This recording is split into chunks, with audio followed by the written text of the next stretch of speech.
Now I'm joining Chris Wilson and Bryon Allen from Wilson Research Strategies. Is that right? That's right.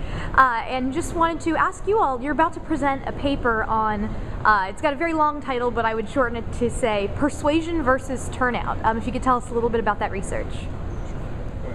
The basic question we were trying to answer is we've got all of these highly volatile election results over the last decade plus, and we're probably going to get another one here this cycle.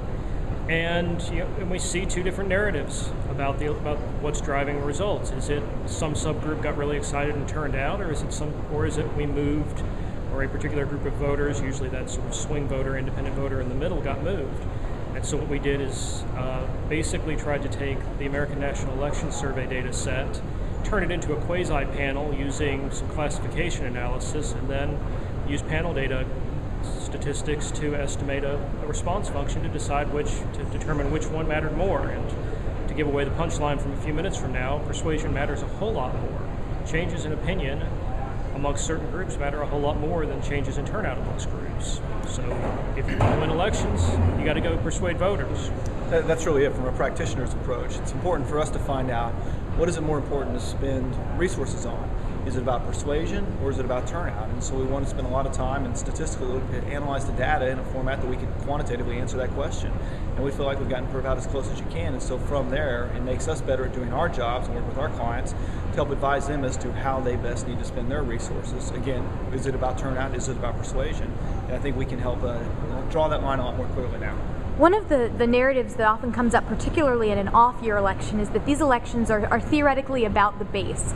Now, this is something I've sort of pushed back against a little bit in things that I've written, but I would say that your paper, in a sense, supports the idea that it's just as important, if not more important, to make sure you're winning folks over to your side rather than just focusing on turning out the base. Do you think your findings apply both in quote-unquote on and off-year elections? Well, I do, Kristen. As you pointed out this morning, in 1994, the percentage Republican turnout, 39%. 2008, percentage Republican turnout, 39%. In 1994, Republicans picked up 54 seats. In 2008, we didn't. So the key part there is figuring out is really, again, about the persuasion of that middle group, those swing voters, to make sure that we are doing an adequate job of not just turning them out, but persuading them to vote for our candidates. All right. Do you guys have anything else to add about your research that you think pollster.com readers would be interested in?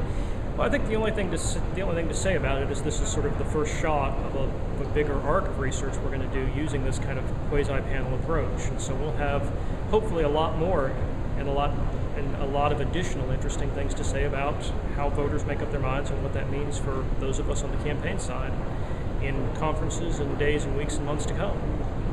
Wonderful. Well, thank you all very much for joining me. Thank you, Chris. Thank you.